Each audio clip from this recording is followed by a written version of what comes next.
is that watching your posts on the Looking to the Future group, a couple of months back, I called it to Lee. I said, Bob's going to run for something. Because it seemed like you were laying the groundwork. You know, it's not laying the groundwork. People are seeing that basically for the first time. They're looking like, when we first started posting on Facebook. My problem was that I wasn't able to get the postings that I really wanted out of the triplicate. Mm-hmm. They limited it so much, like 400 words, and I've been writing for the triplicate for ages. And so I figured, the internet has basically about half of the audience that the triplicate does. I can get the words out on what I feel are the issues here in Delaware County just as easily on Facebook as I can utilizing the Coastal Voices pieces in the triplicate. So that's when I started putting them on Facebook instead of going to the Coastal Voices. Coastal Voices, you could only, write an article once a month? Did they have limits on frequency like that too? That's ridiculous. If you have opinions and you want to get your opinions out there, the best way to do it now is on Facebook. That's true. That's absolutely true. And congratulations for realizing that. There are a lot of people who still don't realize just the power of social media, even in this day and age. Sure. So let's run down just background. I mean, it's a small town. Okay. Everybody knows Bob Berkowitz. Well, not really. Really? Okay. Not really. I would love to believe that. Yeah. Well, give us the bio though. You've got what about Bob here? Right. Okay. I first started out as a high school teacher. What'd you teach? And I got the opportunity to teach radio and television production. Cool. And that was the first time. Nobody had ever taught that on a high school level. And I got the opportunity to get my students through the FCC exams, third class with broadcast endorsement, where you needed a license at that time. Yeah. And we were very successful in doing that. And a lot of our students wound up in the media. In fact, they're in the media all over California and Oregon. And so I taught that for 13 years. And then there was a little station came up in Crescent City called K-Ply. Remember K-Ply? I do not personally remember K-Ply. I've seen pictures, and they had a studio just right around here, didn't they? They actually did. Yeah. But the original studio was over, I think, on Anzio or Gaynard or one of those, right in a house. Oh, wow. The equipment was about out of the 1940s. All right, big super transcription turntables, this kind of thing. Wow. So we were able to buy the AM. Well, it was only a daytime AM for 1,000 watts. And I found out about 6 months later that nobody had even applied for the FM frequency. It was available. What year was this? 1980. Wow, even that, okay. Yeah, you figured 1970, there might be a little something. Bill Stamps had told his staff, we're applying for it, and we're waiting and waiting, and he told that to the staff for a year and a half. So I figured he had it. I phoned the FCC in Washington. No, nobody had applied. I applied and basically got the FM frequency for KCRE. So I started KCRE.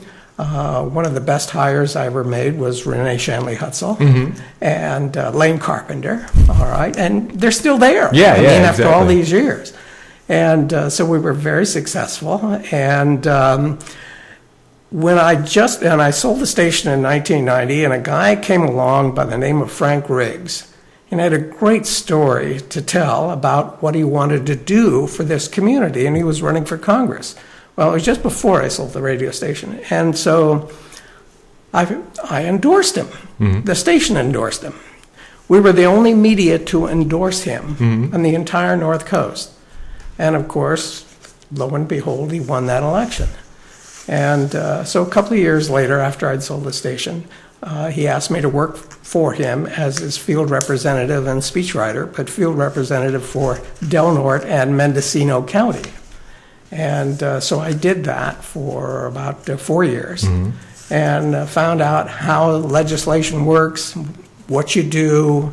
We were able to get the mountain school rebuilt in Gasky, and the gym, and the levee built down in Klamath. All this kind of thing through working with Congressman Riggs. So I learned the ins and outs of how you get things done in Washington.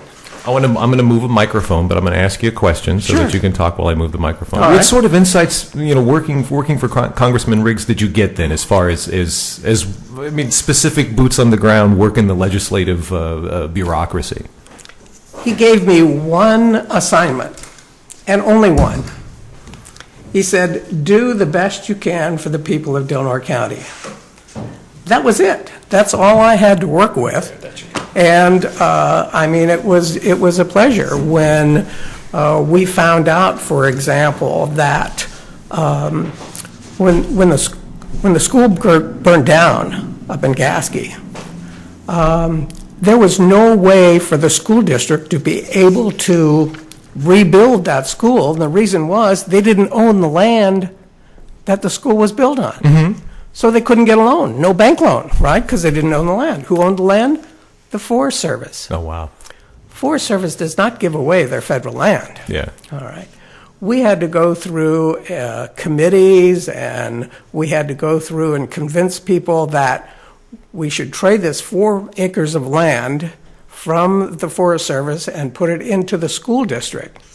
And the proviso was the land would revert back to the federal government if ever ceased to be a school on there. I see. So that had to go through a complete act of Congress. We're talking about committees, 4 acres, that's all we're talking about.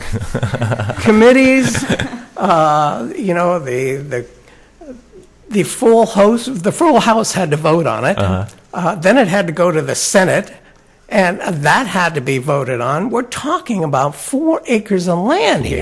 Wow. But you talk about an act of Congress? Well, yeah. Yeah, that's exactly what it was. And to deal with and jump those bureaucratic That's right. boundaries, So we had to build coalitions, just like you do for any major piece of legislation. Mm-hmm. And I learned the ins and outs of basically working in Congress. We were able to, for example, the levees down in Klamath, huge floods in the 1980s basically took away a lot of the land when the rivers flooded. Mm-hmm. And we were able to get legislation that rebuilt the levees down in Klamath. Mm-hmm. Just a lot of things that you don't think about very often, right? Yeah. You just think, well, it just automatically happens. It doesn't automatically happen. It takes an act of Congress. It takes an act of Congress. And then after that, I started my own research company, and we have been operating that basically ever since. Mm-hmm. And now, what's been now your company? What's been the because you've used it in campaigns for other folks, right? Right. In what capacity? Well, what they would do is hire us as just consultants, basically, to work on their campaign and tell them the ins and outs and so on. We have worked on the campaigns of all of the sitting supervisors except for one, city council people, and we try to concentrate on local campaigns, all right? But we're nonpartisan. We don't care whether it's Republican or Democrat or partisan one. Basically what we're looking at here is who can do the best job for Delaware County.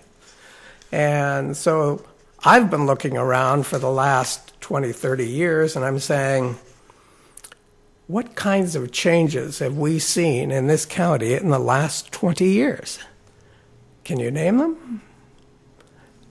Changes? Yeah, changes. Yeah. What kind of... That's a good question. Are we better off today than we were 20 years ago, to take and steal a phrase from President Reagan? So if you do, 20 years, that only goes back, that exempts the creation of the prison, right? Which was basically the last big, huge thing to happen. Right. And keep in mind, we traded that, all right? That wasn't, L.A. didn't want a prison down there, and they were authorized for one, and we said we'd like to have one, and L.A. said, go for it, right? Yeah, right. So since then, and I guess this begs the question, and what I'm working toward then is, what is it? And it seems like you're addressing it already, but what is your motivation then for, because you know campaigns, and you know how difficult they are, how time consuming, money, all of the resources, all of that. What has spurred you now to throw your hat in the ring?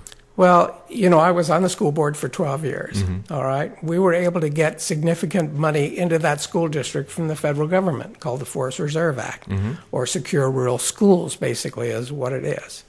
And so I'm saying we're facing the same kinds of problems up here that we haven't addressed. You'll go through them: last chance grade, Highway 199, the airport, on and on and on. It's the same thing as we've been dealing with. Why is it we're dealing with these same problems 20 years from ago? And the reason is basically funding.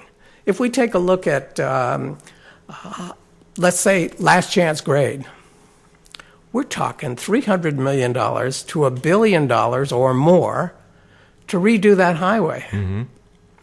You will never have that money out of Caltrans, ever. Okay? So what happens? The way it's best delayed is study after study after study after study. That's a common ploy, right? Yeah. And now they're going to study it out until the year 2036. Think about that. That is, yeah, exactly. So my motivation, you're asking what my motivation is, and I'm saying, do I have the ability basically to succeed where others have not succeeded? Okay? All right. Where are we going to get that money? That money is going to come from a congressional appropriation. We're not talking earmarks, all right? We're talking about going through the congressional process. Who else has had the experience of going through the congressional process here in Del Norte County? Can you name a person? No, off the top of my head, I cannot. All right? So I'm saying, am I best positioned to do this? Do I really want to do this? Do I really want to spend 4 years or 8 years of doing this? I don't really want to do this. But who else can do it? Okay, interesting point. Why? Okay, if you have a different vision for the future and something that you want to accomplish, you sort of start with criticizing the present, or at least the last 20 years or so. And I know, and you talk around, the Finnegan and McClure being there for so long and being on the board. Do you see them as being part of the problem? To be truthful with you, for the last couple of elections, I've worked with Mr. Finnegan as his consultant, okay? That guy is a good guy, okay? There's nothing wrong with him. I've worked with McClure. There's nothing wrong with them. Yeah. They have tried their best, okay? But when you look around and you say, okay, is their best good enough? And that's what the voters are going to have to decide. Is their best good enough? If we keep on doing the same things in the same way, we're going to get the same results. Yeah, and that's one definition of insanity.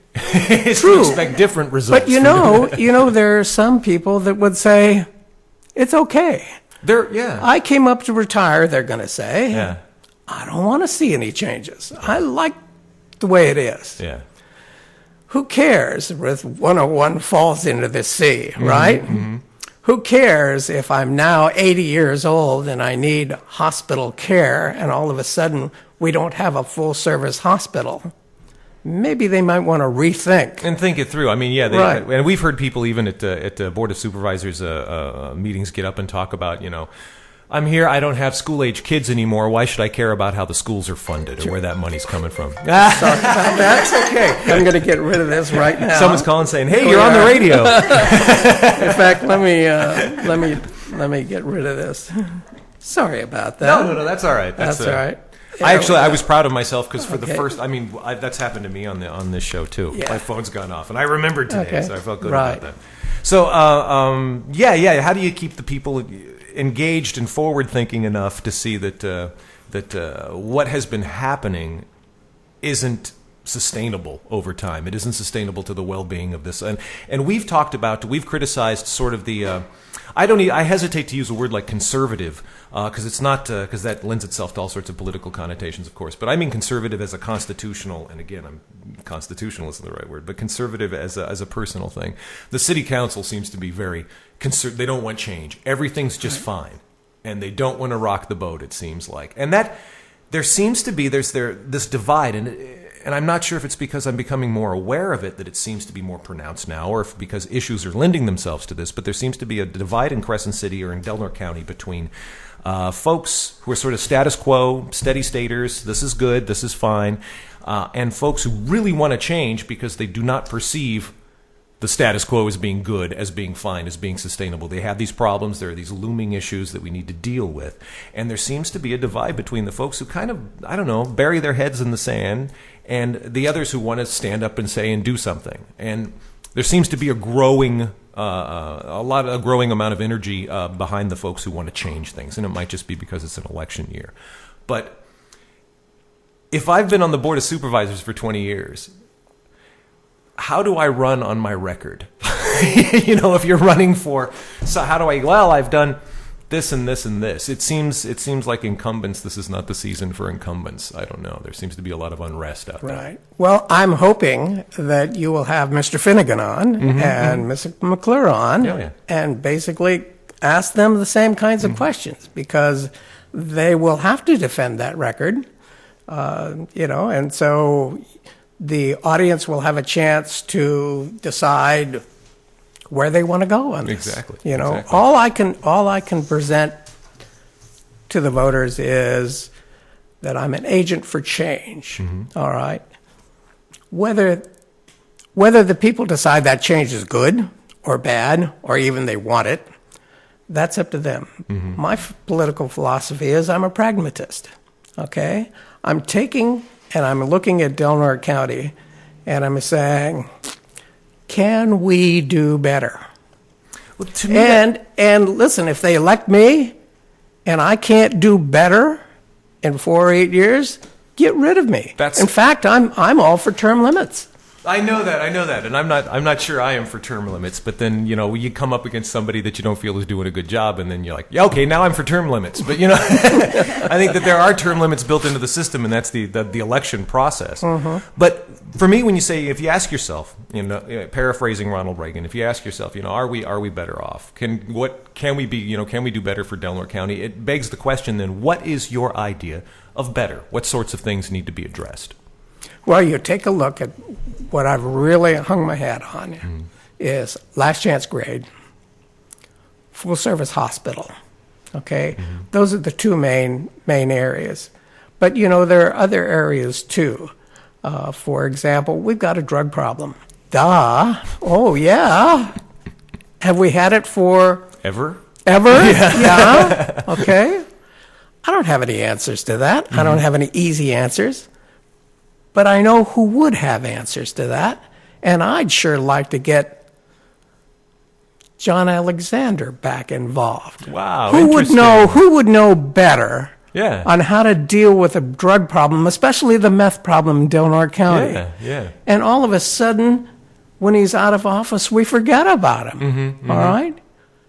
I want to have him in on a task force to say, okay, how can we deal with this? Person who's been involved with drugs, been involved fighting drugs, and because he's no longer in office, it's out of sight, out of mind. What's your take on him being disbarred then, on the scandal that led to him not being in office anymore? How do you get past that in the public's eye? I think a tincture of time does a lot of good. Yeah. And don't forget, we have a lot of turnover. People leave, people come in, and so on. So are you hoping they're just people here who don't know? No. We know they know. All right.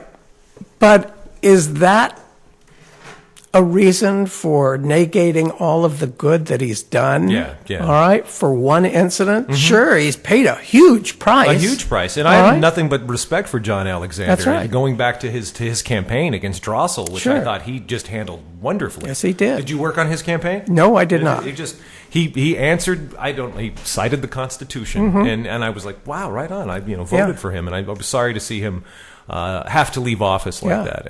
But keep in mind that he ran the most expensive campaign that we've ever had in Delaware County. Really? I did not know that. He spent $100,000 on that campaign. Wow. The most that had ever been spent in Delaware was $30,000. Wow. Yeah. Oh, I did $100,000. That's it. So addressing the meth problem. This is another question that I have for you. What are your views vis-a-vis the impending legalization of marijuana? I've given that some thought. Uh-huh. The voters are going to decide on that. All right. Of course, the city has come out with an ordinance basically on that, against that. Mm-hmm. But I look at it from another point of view.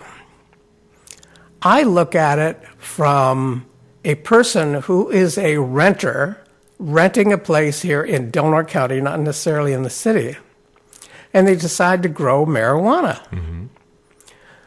I found out that the homeowner's insurance, the fire insurance, is completely negated once marijuana is grown in that dwelling. Even if it happens without the homeowner's knowledge of it? If it's a renter who does it? If it's a renter that does it, it doesn't make any difference. If it was there, the insurance doesn't cover you. Wow. Sure. That's a heavy, heavy price for a person to pay. Mm-hmm. So I'm thinking, all of the people who own places here that are rented out, they should be scared if marijuana is grown in their places. Mm-hmm. So that's something that nobody's considered that I know of, anyhow. And I did check it out with the insurance agents here in town and said, no That's insurance. Yeah, huh. All right, so you see that. I mean, that's. What about cannabis and the future of Delaware County then, as an economic driver?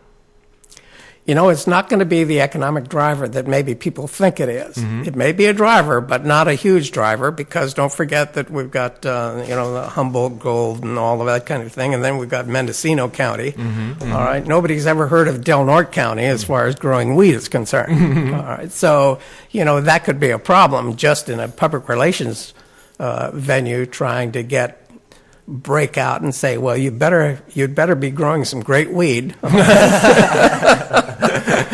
Because you got a lot of competition. That's true. So that might be a problem.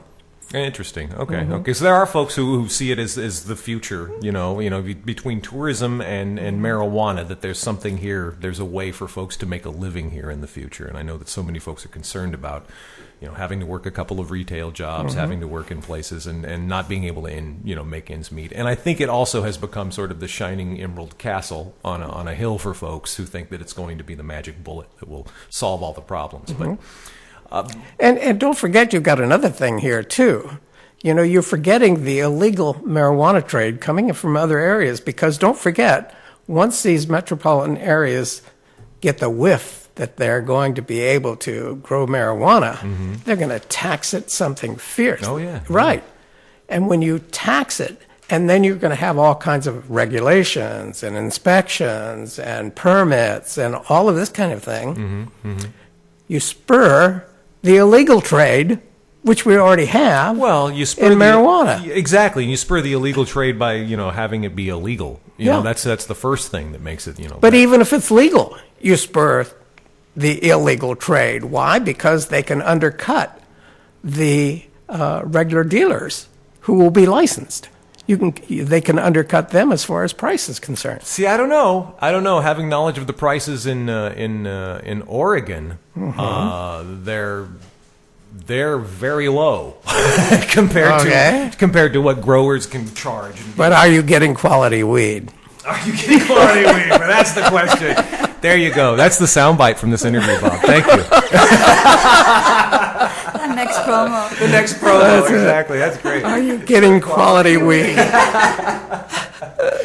right, well, take us through. Now, you said that having knowledge of how Congress works would help with things like last chance grade, and having a plan to move through that. What about the other issues that you've talked about? Are you just coming and going? Is that what's happening? I was going to come and ask where the car is because my stuff's in it. Okay. Where is it? I don't know. You know where the car is? It's in the It's in the there. back. There you go. Oh. She's a new driver. That's my eldest, and so so she comes and steals the car. So Well, let's talk about a new one. Okay. All right. As you probably know, as of January 1st, when a spate of new laws took effect here in California, one of those was a good thing, and it's the Mattress Recovery Program. Have you heard about that? I saw your post on Facebook about that. Right. It's very interesting. wow, we're going to be able, because the mattresses, new mattresses, when you buy one, I think it's $11 per mattress goes to this recovery program. And then what happens is that when you get a mattress that's along the side of the road, you can take it to the Mattress Recovery Center at no cost, cleans up all of this debris along the highway where people are throwing their mattresses and box springs everywhere, and we can clean up the blight on this county. The only problem, of course, is that the closest Mattress Recovery Center is in McKinleyville. Who's going to take their mattress to McKinleyville? All right? No. So that means that program is worthless for Del Norte County. Why did that happen? Well, if you look in the other day's paper, I think it was yesterday's paper, you find out from a quote from Martha McClure that solid waste management basically was asleep at the switch when they were doling out these recovery centers, all right, and we don't have a single one in Del Norte County. I don't know what can be done about this, but I'm mad as hell that we don't have one right here, and we could have had one. And now I don't know what it's going to take to get one, because they've already doled out the funding. So is that not something that just the transfer station can handle? Sure, the transfer station can handle it, but it's going to cost you money at the transfer station. Yeah. All right? At last I heard, at least somebody posted on the Facebook page $35 for a mattress. Wow. Because I know that they have like the carpet recovery out there. And Carpet, right. That was a result of a prior piece of legislation. Okay. All right. Okay. But no, it cost an arm and a leg to get rid of your mattress and bot spring at the recovery center, and that's why people are dumping them along the side of the road. Yeah. And I thought we were going to have a program that's going to help us. Well, it doesn't. So that's one. Now we have the new local transportation bill, basically the projects that are coming in Del Norte County. And what we've been trying to do was get two projects through, at least that I was interested in. One is the Parkway interchange that goes from Parkway to Washington Boulevard. And what happens is you have merging traffic going right in there, all right?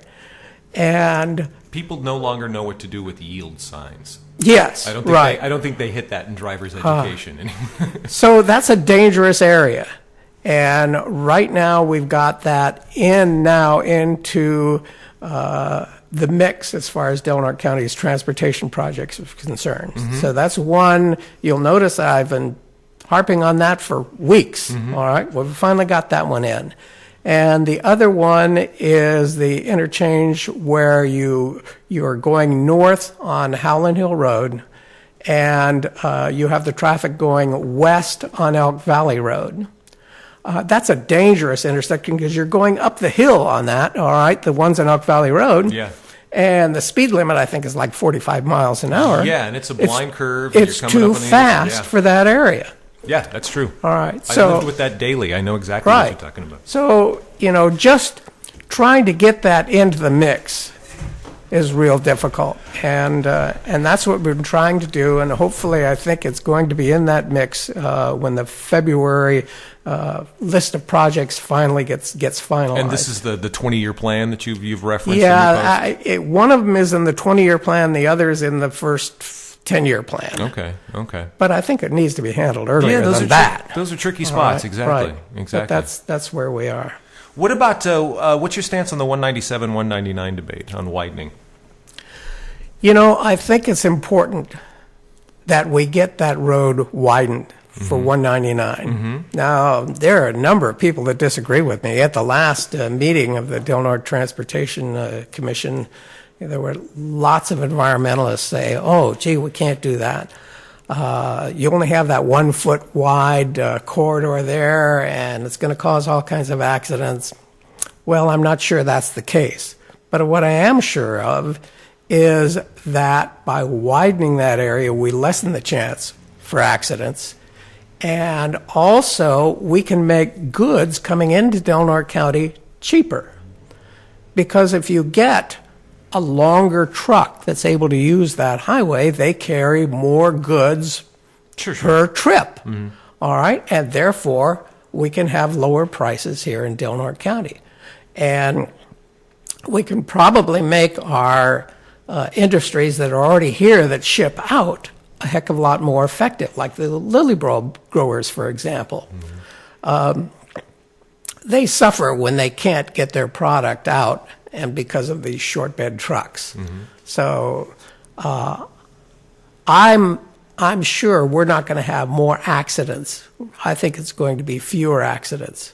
I don't really have the faith that that people who ship and businesses that ship and depend on shipping, and every business in this county depends on shipping, that they'll pass that savings on to us.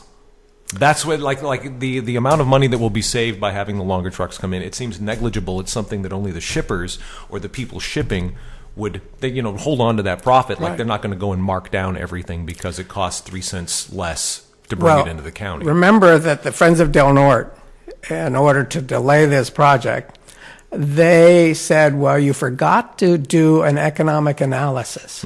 So they did the economic analysis study. And the study showed that things would be more efficient and therefore lower prices in Del Norte County. Not my words, their study. Yeah, and that's what a study shows. I don't. I guess I'm taking the the Keynesian cross and the supply and demand and the cost of goods, and taking that and making that actual savings for folks. I'd like to see that. Sure, I just don't have faith that would happen. I suppose. What about 197? Because that's a different thing. And I really haven't studied that issue, all right? It really hasn't come up to my top 10 list yet, all right? But I'm sure it will be as the campaign goes on. And so right now, I don't have enough information on that to make a determination of where I am. Okay. Fair enough. That's a very honest answer. Right. Thank you very much. Okay. Hey, I try to be. I'm trying to think of what other kinds of things are important. Well, here's another thing that's important. Our salmon population on the Klamath River is almost non-existent. Why is that? I don't know. Why is that? There are lots of folks I'm glad you asked. They will say it's the dams and the quality and the temperature of the water and the flow being interrupted and all of that. But what is it? Look at that. He's got all the answers. No. So what is it then? It's the flow. It's the dams. You're paying for those dams. Yeah. Did you look on your power bill? We don't have a power bill. No power bill? Off the grid. We live off the grid. Right here in this station, we're off the grid? No. Here, I very seldom look at this power bill because it's very disquieting. Yes. Well, look at that power bill because you're paying for those dam removals and you're not getting them. Interesting point. Yeah. Okay. So basically what happened was they had all the stakeholders reached agreement. Yeah. And what happened was, of course, it never passed at the federal level, all right, in federal legislation. All right, so consequently, everybody's back at square one. So I think what we need to do is bring all of these stakeholders back again and try for another effort at federal legislation. Because we had the Yurok tribe walk out, right? That's right. They just said, nothing's going on here. Well, because they couldn't get the federal legislation through, so the whole thing fell apart. Now, do you have an insight as to why the federal legislation didn't happen? I'm not sure, and I don't want to make any blanket statements. Okay. All right. So I have a question. I have an answer. This summer, we learned that one man with all good intentions cannot do everything by himself, Gaitlin. So who would you like to see on the Board of Supervisors this coming election working with you on the other seats? If you I want to say one thing here. I think Gaitlin in some of this has gotten a bad rap.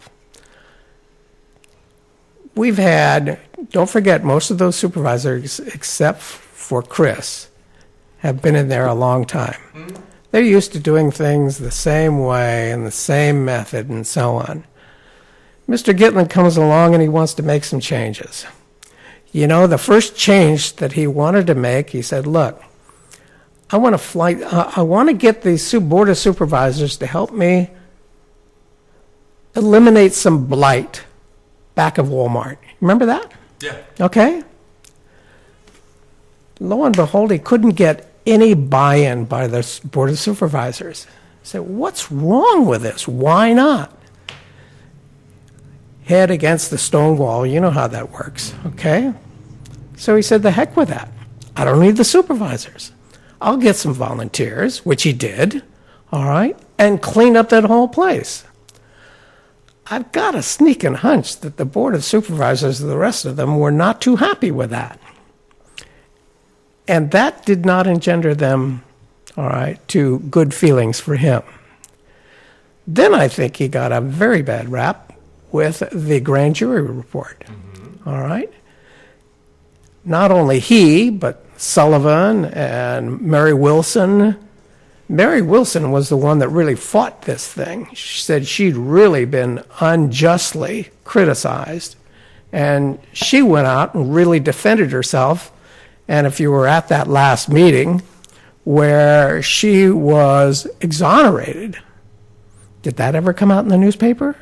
Well, exonerated, and she was exonerated basically, as I understood it, because she didn't have the same code of ethics hanging over her head as Roger Gaitlin did on the Solid Waste Management Authority Board. As a member of the task force, she had there was a printout with an 11-point, suggestions for ethical behavior that she was given, and it wasn't near as an extensive an oversight that Gaitlin was under. But the board of supervisors, but the grand jury just absolutely came down on her like a ton of bricks. They did not acknowledge that, and that is how. That's right. They did not acknowledge that it was. Yeah, it was sure. a different set. To me, there's something disingenuous about clearing yourself by saying, "I did these things, but I wasn't held to the same standard, so I didn't do anything wrong." That's true. Strictly speaking, yeah, then you're exonerated, and yeah, I didn't read anything in the grand jury that even acknowledged the fact that they understood that she was in a different ethical framework. Sure. But yeah, basically, I mean, still, didn't she, in essence, cause the creation of and create a campaign that, on its surface, looked like it was a grassroots sort of business thing coming of these people writing these letters to protest the cost, but basically it was her family's businesses? No. She was representing a business community that was being treated unfairly by Solid Waste Management. All right? And I think she was representing them. And, the grand jury, for example, accused the owner of the Apple Peddler, for example, of lying. All right? The owner of the Apple Peddler said, I didn't lie on this. All right? The grand jury never, ever contacted me. But the grand jury says, we contacted him, and here's what he said. If I'm the one that's being accused, right, and I've got no axe to grind, why would he say that? I got a sneaking hunch this was a really run-amok grand jury. It's the worst I've ever seen. Not just my words. Those are Rich and Neo's words. All right? And he had nothing to do with any part of it. That's interesting. That's interesting. That's an interesting take. I don't know. It seemed to me what Mary did was present a business community that she represented, but really the business community she was representing was her own. She was on that board because she did represent the business community. That's why they selected her. Well, yeah, sure, but I mean, it seemed to me that she was presenting this disingenuously because it was presented as this grassroots. Here are all these businesses that but they were all her family's businesses. Well, not all her family businesses. I mean, she had nothing to do with the owner of the Apple Peddler. Yeah. Okay. All right. Fair enough. No, that's fair enough. And I don't remember all the facts actually because that was such a busy time of year for us. That was a lot of fun, and that last bit was. So you think Gaitlin got treated unfairly then? Yes, I do. Yeah. Okay. And if you hit your head against the stone wall as many times as he has, pretty soon you get maybe that you don't want to do that anymore. And you know, I would think that he was wrestling very much against whether he was going to run or not run this time. And the mere fact that he wants to stay in there and make some changes, and whether the rest of the board will go along with him, I don't know. But the guy's got some guts. That's true. That's true. But there are also some folks that, I mean, the criticism of, and I don't want to make this an anti-Gaitlin thing, but is that a lot of the changes, a lot of the things that he wants to do are showboating. Well, that's your opinion, isn't it? That is my opinion. Yeah, that is my opinion. I also have an opinion about the blight that he wants to clean up, basically having to do with homeless people most of the time, and not so much with the homeowners who have blighted places. But he kind of, the first couple of places he went, behind Walmart out on South Beach, were homeless encampments that he was cleaning up. It seemed like he had kind of this heavy-handed idea of blight. And not so much, you know, like they finally got rid of it, but what the old building that was the storage facility across from the sheriff's office, right there in the heart of town, that sat there. And every time anybody would mention anything about blight, and I'd walk by that building with the broken windows and the falling shingles, and I go, seriously, right here in the heart of town, and you're going to go roust homeless people from behind Walmart or out on South Beach, but this is right here. So I had trouble with the hierarchy of blight that he wanted. Well, to on attack. those trails leading from Walmart back there, I would suggest that maybe if he hadn't cleaned up that area, you'd have a lot of people walking on hypodermic needles that really you don't need to have in this community. There's a lot of people walking that route anyway, and I have questions about that. The folks who walk in from Walmart, like down the highway off or on ramp right there at Washington, and then walk along the highway just to get back into town right there. Like there's no thoroughfare for foot traffic at all right there, and it seems very, I don't know, dangerous. And I've seen lots of folks doing it, all walks of all kinds of people, just taking that little shortcut right there on one. So what do you think we ought to do? I don't know. I think there should perhaps be a walkway there. Maybe the Board of Supervisors ought to take some action there? Maybe they should take some action there, exactly. Well, maybe Mr. Gaitlin's tried to have them do that? Well, I don't know that. All I see is Roger Gaitlin in dumpsters and cleaning out homeless people and railing about how he tries to give food to folks in front of McDonald's and things like that. I have to confess, and I was happy one day driving by and going by Walmart and passing, at Washington and Summer Lane there, driving by, and there's one fella out there in the middle of a field.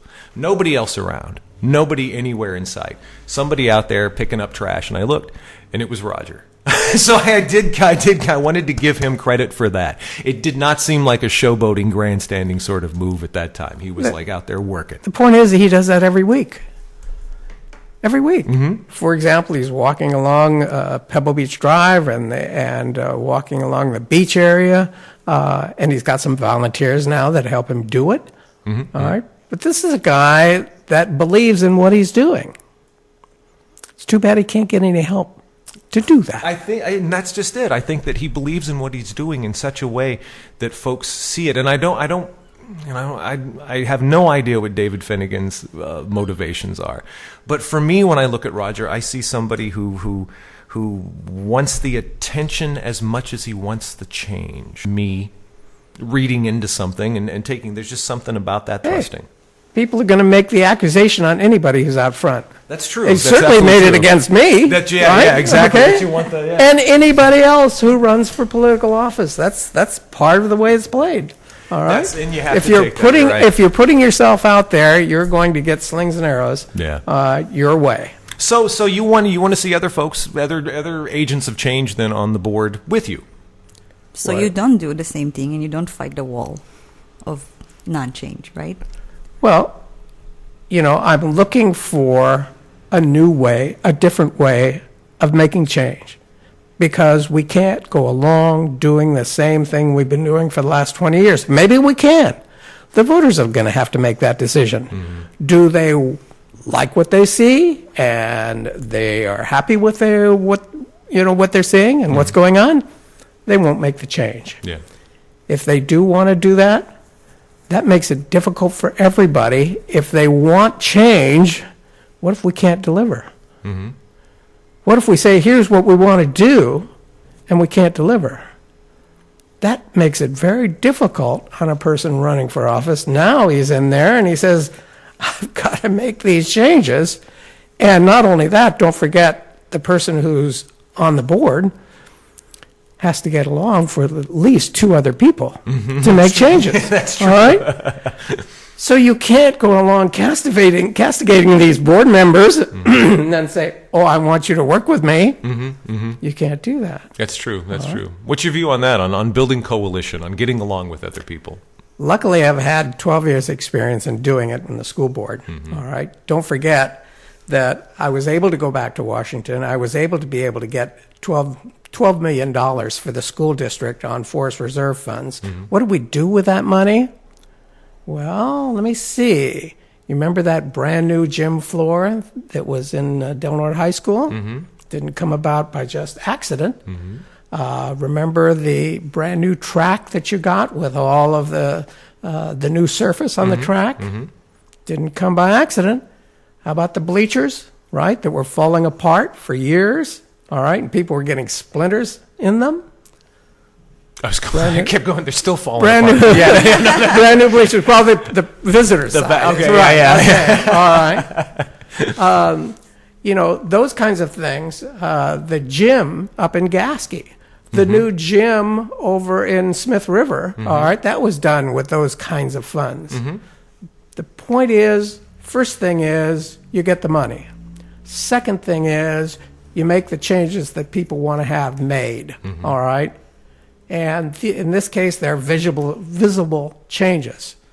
We want to do the same thing with the problems that are facing Del Norte County right here. All right? So I've got a track record. All right? It's visible. They can see all the modernization, for example, that went on in the schools.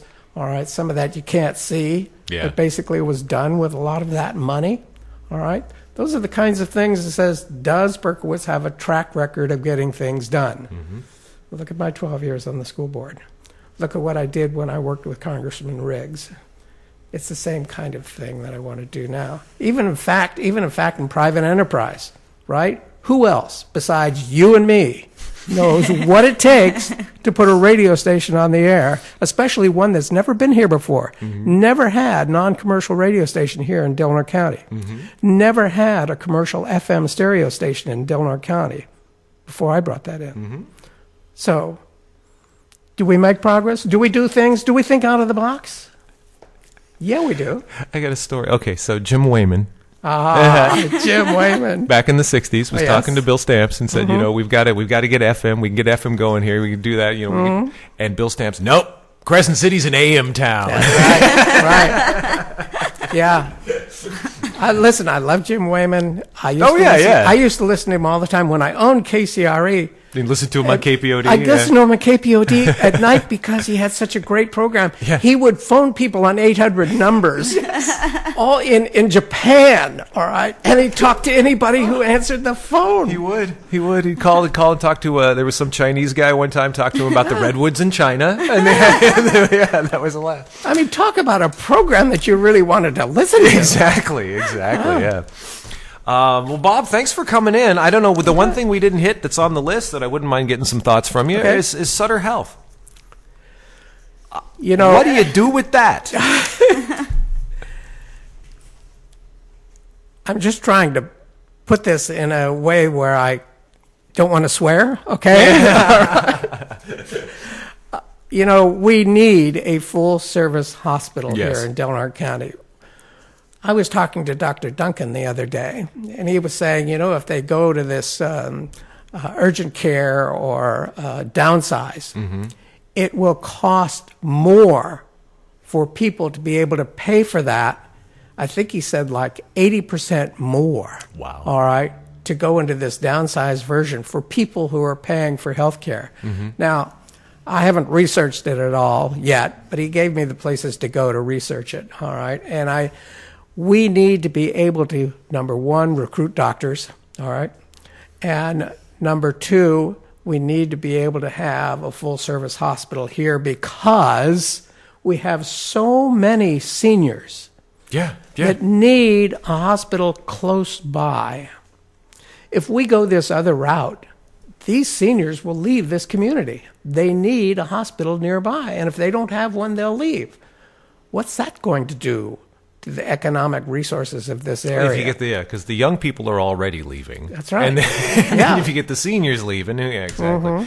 It's very, very, very important. And just today I read, because our own Steve Perez here is very politically active, and he was sitting around, and I read Dr. Eninger's email resigning from the resolution committee. So what can somebody sitting on a board of supervisors do to make changes or to affect anything here that seems to be happening? I mean, and I confess complete ignorance when it comes to the history of setting up. I was out of the area when I left. It was Seasick Hospital, and then I come back, and here's this new fancy hospital that's Sutter Health. And so, as far as the land that was used and the actual ownership of the hospital, that's something that I'm only grudgingly now, because we're in an election year. Okay, I should go back and do the homework and learn this and find out. But what, as a supervisor on the board, what could you do to affect any sort of change to keep a full-service hospital here? I think what you want to do is basically have a resolution on the board, all right, supporting a full-service hospital here, all right, and then you want to support a public relations effort to the Sutter Coast board, all right, saying this is important to this community.